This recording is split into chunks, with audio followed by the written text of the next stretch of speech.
Despite being shot in the face in the trenches, Lieutenant J. Douglas Winslow wanted to get back to fighting in the First World War. While recovering in hospital, he wrote in a 1917 letter to his mother. Taking it all through, I had a pretty good time in France. While recovering from his wounds, he saw a mysterious call for volunteers heading to an unknown destination. It read, "A number of officers are required for a hazardous enterprise in a foreign theater of war. These officers must have the following qualifications: the spirit of adventure, undoubted courage, and ability to quickly estimate difficult situations. They must be of strong character, adventurous spirit, especially good stamina, capable of organizing, training, and eventually leading irregular troops." He, along with his childhood friend, joined up for the mysterious secret mission, the now largely forgotten Canadian military expedition to Siberia. You're listening to Backyard History, the hidden stories that happened in your own backyard, the podcast version of the weekly history column running in newspapers across the Maritimes, with your host and author, Andrew McLean.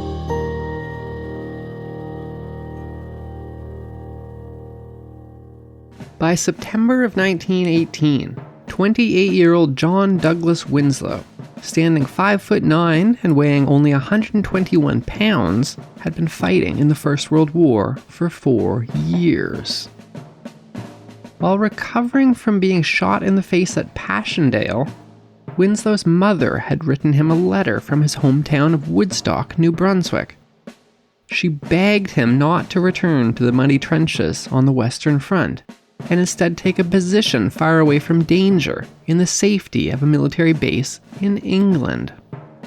Evidently exasperated by his mother's concern, and annoyed with his life recovering from his wounds on light duty on a base in the safety of England, Winslow wrote back, "Mother, I'll make it plain right now. I hate this sort of life worse than poison, and simply can't content myself here. I'm not doing myself any good for nothing if I'm here too long. And another thing, I'm not doing anything for my country hanging around in this camp. I've got a job a child could do. Some are satisfied with that sort of thing, but I, for one, am not." Determined to return to fighting, when a mysterious call for Canadian volunteers to go on what was being described as "a hazardous enterprise in a foreign theater of war" went out, Winslow eagerly signed up. It's not entirely clear where he thought he was going, but he breezily prepared for it by going on a shopping spree, buying fine clothes in London. In a late August 1918 letter to his little sister Charlotte, Winslow wrote, "I got a new tunic from my tailor. It's entirely satisfactory. It's of very fine cloth, but such things do cost money these days." He told her he would be going on a secret mission in which he would be receiving a danger pay bonus, an extra 40 cents a day. It seemed that rumors must have been circulating about where they were going, because he cryptically wrote in a letter that, "From all accounts, we won't be able to spend much where we're going, so I should soon have quite a bank balance." Only when he boarded the ship to an unknown destination and was given heavy winter clothing did it begin to dawn on him that he was being sent to Russia. John Douglas Winslow was one of 4,192 Canadian soldiers who were sent on the now almost completely forgotten Canadian intervention in the Russian Civil War, which lasted from 1918 to 1919. The vast majority of the Canadians were sent to Vladivostok, which is next to China, on the Pacific Ocean. For the most part, these Canadians were far away from the fighting. Winslow, however, was aboard a ship with a much smaller group of Canadians who were being sent to the opposite side of Russia, the high Arctic, on Russia's northern coast, along the Arctic Sea. The closest nearby country would be Finland, but that was 1,000 kilometers west of where they were. These Canadians were caught up in some brutal fighting, and some of them never made it home. As his ship headed towards the Russian high Arctic, Winslow wrote in a letter to his mother. The trip isn't very interesting, as there's nothing to see but water all around. I'm commencing to think I'd make a pretty fine sailor, as I haven't been sick yet. A great many of the men were sick for the first 3 or 4 days. As for his fellow Canadians aboard that ship, Winslow wrote, We have a very cosmopolitan crowd on board, as you may well imagine. Many of them were fellow Maritimers, and he named several men from PEI, New Brunswick, and Nova Scotia.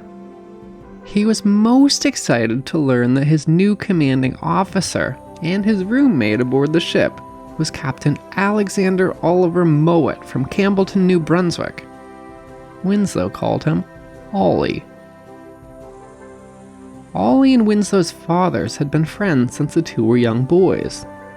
The working class roots of Ollie, who was 25 years old, contrasted to the more wealthy and privileged upbringing that Winslow had enjoyed.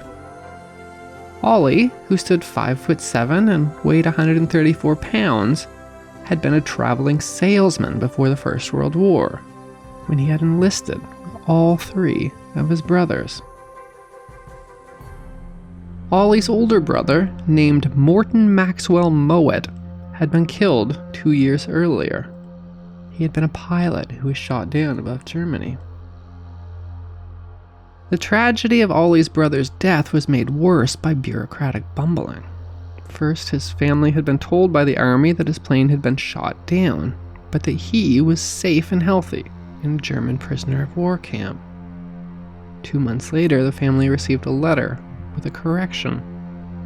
Morton Maxwell Mowat had actually been killed in the initial plane crash earlier.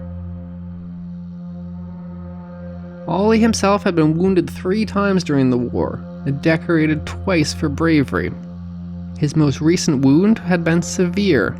A bomb dropped by an airplane had landed right at his feet. He was sent all the way back home to Campbellton, New Brunswick, where he had spent 6 months relearning how to walk again. The army had offered him command of a training base in New Brunswick, but he declined. Just like Winslow, he too chose to go on this mysterious secret mission to an unknown destination. The ship that they were aboard landed in a Russian port, which was already controlled by Allied forces. Winslow wrote a letter to his little sister that he was surprised to find that The town looks rather nice. All wooden buildings. The public buildings and churches all seem to have a dome-shaped roof with many minarets, quite different from any style of architecture I've ever seen before. However, from the very moment he set foot on Russian soil, he immediately sensed that the Canadians were not wanted there by the local people, writing, I don't think the inhabitants of these parts are what one might call pleased over much at our arrival.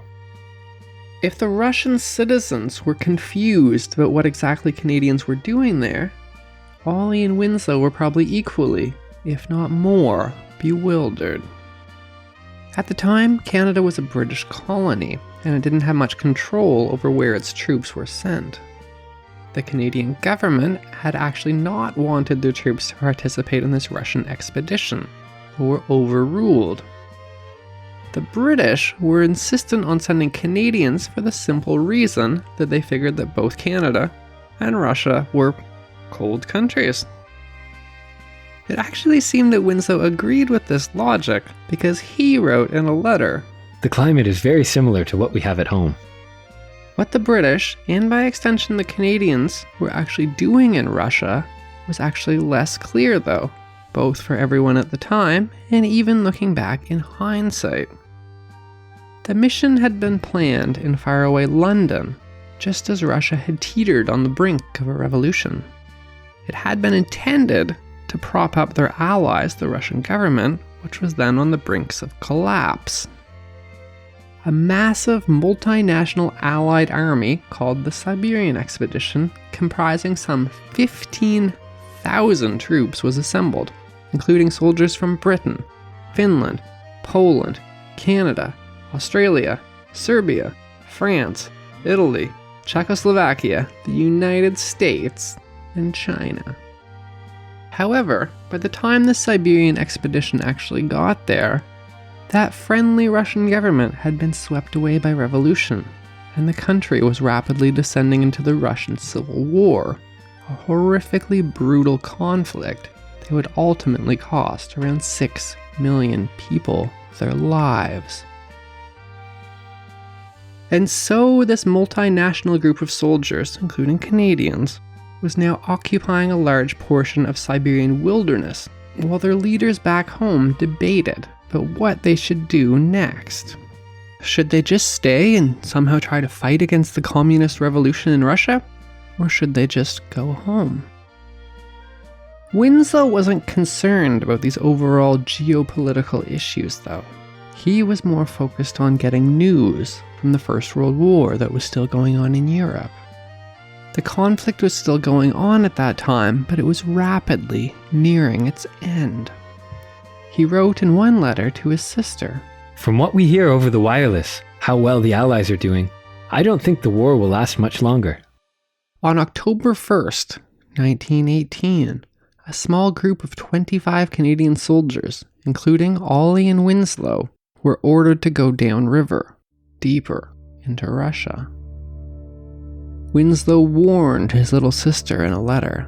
When we get inland, mails may not be regular, but don't let Mother worry if you don't hear from me often, for no news is good news, remember. They boarded a barge to head down the river towards the heart of Siberia. Winslow wrote, The river is really pretty and quite a bit larger than the St. John. This country is quite different to what I had imagined, not nearly so wild and uninhabited. And what surprises one the most is the good-looking houses. They look very much like the buildings at home. As they moved deeper into the heart of Siberia, the Canadians would likely have noticed that there was little or no actual fighting going on. The main opponents were supposed to be the largest and most powerful communist faction, called the Bolsheviks. The Bolsheviks' military was led by a man named Leon Trotsky, who had almost single-handedly built them from a chaotic and disorganized rabble into the formidable Red Army. Trotsky had a surprising Maritimes connection himself. Only a year earlier, he had been locked up in a prison camp in Amherst, Nova Scotia, a story we told recently on an episode of the Backyard History podcast.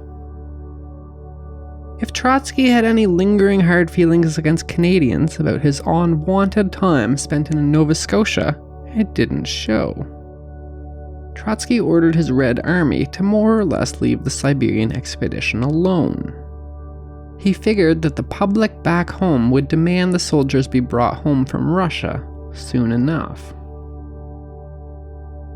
This meant that Winslow and Ollie would be sent to a Russian town where they would just wait, unsure of what would happen, and not particularly clear on why they were even there in the first place, and with no idea how long they would be there for.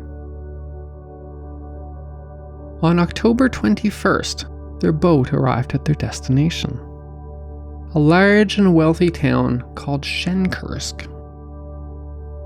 Winslow wrote in a letter to his mother that, We are in the town of Shenkursk, just getting settled. It's a fairly large place, and we have good billets. Ollie and I have a large, comfortable room in a nice house next to the convent. The house is as neat as a pin, as you would say, and spotlessly clean. The people we have seen so far look to be much more prosperous and intelligent than we have seen up to the present. with Trotsky's Red Army seemingly leaving them alone, Ollie and Winslow explored Shenkursk. They quickly discovered that amid the revolution, the economy had completely collapsed, and people had simply stopped using money. Locals had reverted to a barter system of trading goods instead, and they discovered that cigarettes were a highly sought-after commodity in trading. One can't buy a thing for money. They will only part with their eggs, potatoes, and birds for cigarettes and tobacco. This morning, Ollie and I went through the village and managed to procure 2 partridges, 2 chickens, a quantity of potatoes, and a dozen eggs for 30 cigarettes, and a small tin of issue tobacco. I haven't received any letters from Canada. Ollie got one containing some very delicious cake, a large sample of which I enjoyed very much. Tonight we had roast chicken, mashed potatoes, cabbage, pudding, cake, and coffee. Winslow wrote separate letters to his little sister Charlotte and his mother and his father. While his letters to his mother and his sister remained upbeat, on November 1st, 1918, Winslow penned a letter to his father, which hinted that he was becoming increasingly worried. The days are getting very short now. It gets dark at 4:15. Ollie went up the line today with some of the Russian officers. He said there were quite a few Cossacks and some Russian infantry in the district, but I'm sure our little force can show them all up. Ollie and Winslow's position in Shenkursk was boosted by a group of reinforcements. Several hundred American troops had come to relieve them. On November 8th, 1918, Winslow wrote in a letter to his mother that the Americans had arrived, saying, Yesterday I had dinner with the Yank officers. We had roast partridge, mashed potatoes, turnips, cranberry sauce, and coffee for dessert. Nothing much wrong with that, eh? I went over to the American hospital today. There was a very nice Russian nurse there. I'm having a very hard time to write this letter, as Ollie is playing the gramophone and trying to sing. However, in another letter to his father, he confessed that he was concerned about these Americans. They seem like a decent crowd, but they don't know much about fighting. I can't understand why they sent raw troops up here. He was shocked to discover that the newly arrived Americans were just kids from Wisconsin and Michigan who had been enlisted through selective service, which means the draft. Many were farmers who never even left their home state in their lives. The Americans were young, poorly trained, and didn't even have proper clothing for the coming Russian winter. The ominous tone of Winslow's letter to his father darkened. It's getting quite cold now. The Bolsheviks roam around in large bands. They have no established lines. Ollie is going out tomorrow to investigate reports of them only 12 miles from here. The peasants can't be trusted. It's a very peculiar kind of war we're fighting. 3 days after he wrote that letter, on November 11th, at 11 o'clock, the First World War ended. His next letter after that took a much darker tone. I am alive and well. I'm present at the outpost line. I was to have gone back yesterday, but the American captain has asked headquarters to allow us to stay as he hasn't much faith in our Russian allies for some reason or another. We have lost all desire to do more fighting now that the war is over everywhere else. I guess we drew the wrong number when we decided to come to Russia.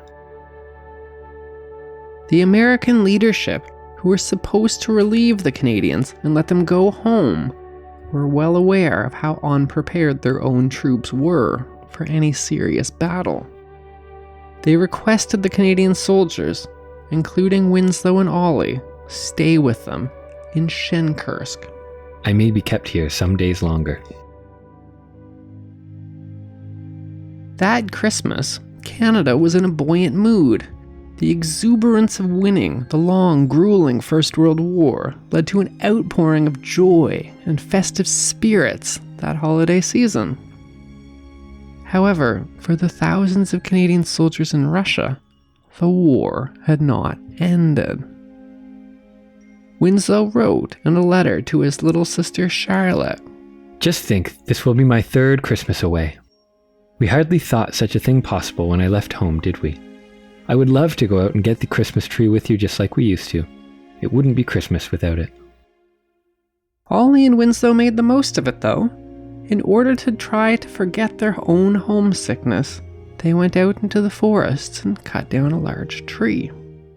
They dragged it into the center of Shenkursk, and the Canadian soldiers got together to decorate it, much to the delight of the Russian civilians, both adults and children alike. There were 2 Christmases celebrated in Shenkursk that year.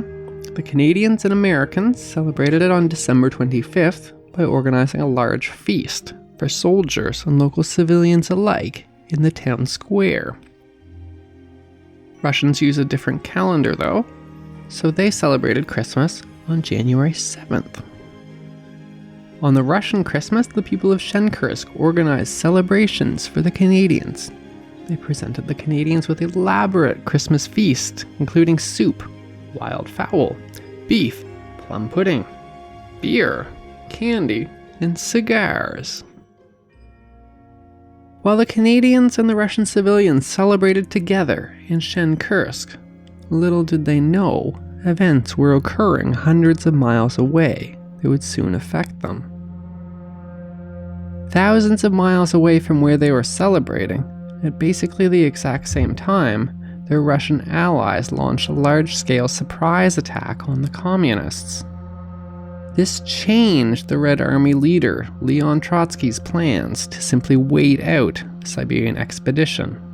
Instead, Trotsky decided that it must go. 3 weeks later, Ollie was off on yet another shadowy mission, investigating reports of unusual activity in the area around Shenkursk. Reports had been flowing of large movements of men, but it had been difficult to verify their accuracy, or even who these mysterious people dressed in white were, and what they were up to. At the time, Winslow was at a tiny and isolated advanced base on a hilltop, overlooking a large ravine named Ust Pendaga, which he had simply nicknamed the Outpost. On the night of January 22nd, 700 Red Army soldiers dressed in long white winter clothing attacked the outpost. According to the book Gunners of Canada, the dogged heroism of a Canadian officer, Lieutenant J. Douglas Winslow of Woodstock, New Brunswick, and 8 gunners who were rushed forward. In temperatures dropping to 45 below zero, the detachment was instrumental in slowing the attack, Winslow at times threatening his white Russian allies with his pistol to stop them from fleeing. From their position on a high bluff, the Canadian gunners for 2 days checked the advances of waves of infantry attacking the American outpost, their shrapnel horribly effective against the Soviet soldiers attempting to cross the valley below. However, the attackers were unfazed and kept coming. Exhausted by the seemingly endless numbers of attackers, Winslow ordered a retreat. Winslow and only a handful of Canadians retreated to another small village called Viskora Gora. As they prepared to defend it, a group of warplanes passed them, dropping bombs on the Red Army that was pursuing them. As the friendly bombers passed by Winslow and his men as they returned home, one of them dropped a note to Winslow's little band of defenders. It read that even more enemies were sneaking up on them through the woods, and to escape now before they were surrounded. Winslow and the Canadians retreated back towards Shenkursk, the city that they had called home the past few months, and where they had celebrated Christmas only a matter of weeks earlier.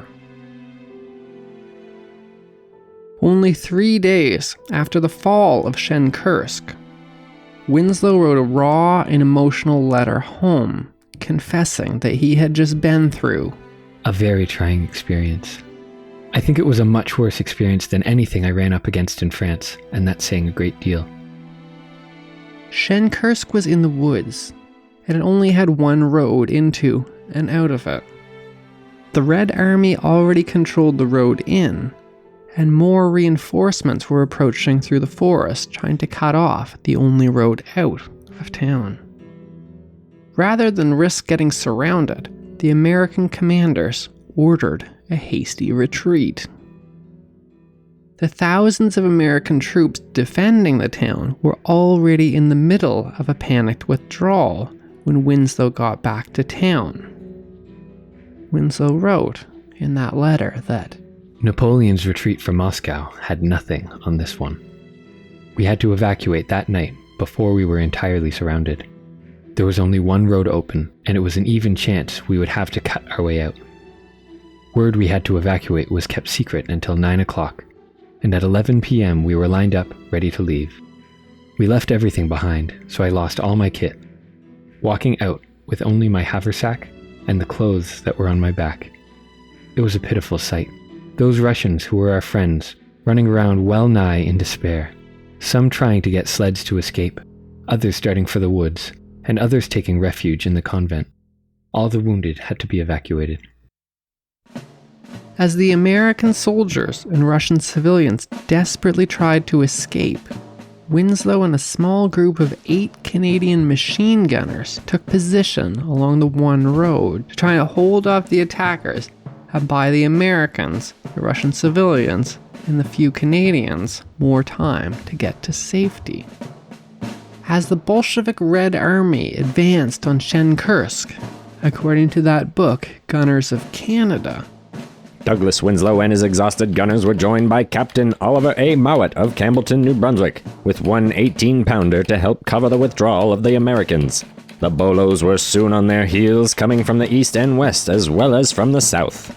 Piecing together exactly what happened that night, though, is difficult. Winslow's letter ended by simply saying, I fought a rearguard action. I won't go into details. It was dreadful. Winslow's letter, written 3 days after the events that night, is obviously still raw with emotion, and it's quite disjointed. According to his little sister Charlotte, he never told the story of what happened that night ever again. Decades later, in 1980, Charlotte, who was by then an old woman, tried to piece together what happened to her brother that night based on her memories of little snippets of comments that he had mentioned over the years. Charlotte suggested that as Ollie and the 8 gunners held off the attackers, Winslow had scrambled back down the streets of Shenkursk during the chaos of the panicked evacuation in a desperate last-ditch effort to find someone. Charlotte recalled that over the years her brother had occasionally mentioned a young Russian nurse. He'd mentioned that she'd spoken English and had gotten a job working for the Americans in their field hospital. Charlotte remembered her brother telling stories of how he had taken a Russian nurse out for rides on a droshky, which was a low 4-wheeled Russian horse-drawn carriage, back in the more peaceful times around Christmas in Shenkursk. Charlotte wondered if the person Winslow had mentioned searching for during the evacuation of Shenkursk and the Russian nurse he'd mentioned in the decades after were the same person. Amid the chaos of the evacuation, Winslow never did find who he was looking for. He raced back to rejoin Ollie and the gunners who had been holding onto the road. When he got there, he found that the Canadians had been betrayed by their Russian allies, who defected to join the Red Army. A gunfight had broken out between the Canadians and their former Russian allies. During the fighting, Ollie was shot. A bullet passed through his thigh. He survived, but was badly wounded and was losing blood quickly. Winslow and the few surviving Canadians loaded the wounded captain onto a sled and dragged him into the woods, where they slipped away from the Red Army amid the darkness. Ollie was badly wounded and he needed immediate medical attention. They somehow had to catch up to the retreating Americans, who had with them a portable field hospital. With their treacherous former allies controlling the one road, they had to make their way through the unfamiliar Siberian forests in minus 42 degrees Celsius weather while being hunted by the Red Army. Things must have felt unbelievably bleak that night. But with dawn's rays came hope in the form of an airplane flown by Frank Shriver of Hamilton, Ontario. He spotted the beleaguered Canadian survivors below him in the cold and snowy forest. He looped above them, and he flew away. Shriver then turned his plane around and he flew back past them. He rapidly spun his plane around after passing them, and he flew off again in the same direction he had before, only 300 feet above the treetops. It became clear to Winslow what the pilot was trying to tell them: to follow his plane to safety. From the air, the pilot kept an eye on the enemy movements, leading the Canadians below to zigzag away through the forests, away from their pursuers. They followed that lone little airplane that was leading them on a path to safety, dragging the sled with Ollie on it until they eventually linked up with the Americans and brought him to the field hospital. In his letter, Winslow wrote, He lived till he got to the hospital, which is 26 miles behind where we are now. He was in such weak condition. Winslow used the Americans' telephone network to successfully contact a Canadian general and get special permission to give him a medal for bravery. By special permission of the general, the Military Cross for bravery was pinned on him. I think he would have recovered right enough if it had not been for the long cold journey by sled the very evening he was wounded. Poor Ollie died of his wounds. It was a very sad blow to all of us. Winslow and the other Canadians built Ollie a makeshift coffin out of tin biscuit boxes and buried him. Shortly after, the Siberian expedition received a new order. They were going home. Before leaving, Winslow and the other Canadians dug up Captain Oliver Mowat's body, and they brought it back with them along their long retreat back to the coasts. They brought Ollie's body back on the boat with him to Canada, all the way back to his hometown in Campbellton, New Brunswick. More than 66,000 Canadians died in the First World War, and it was exceptionally unusual for any of their bodies to make it home. The return of Captain Oliver Mowat's body, only a year after the end of that war, was met by a collective outpouring of grief for all of those who had never made it back. Captain Oliver Mowat's burial in the Campbellton Rural Cemetery became an occasion for New Brunswickers and Canadians all over to commemorate not only him making the ultimate sacrifice, but the deaths of so many other Canadians who had passed away fighting in uniform.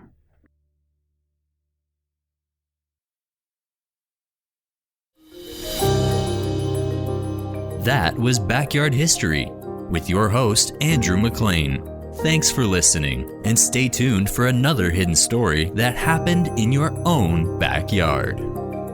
John Douglas Winslow, voiced by Kaylin Fraser. Produced by Jordan Lozier.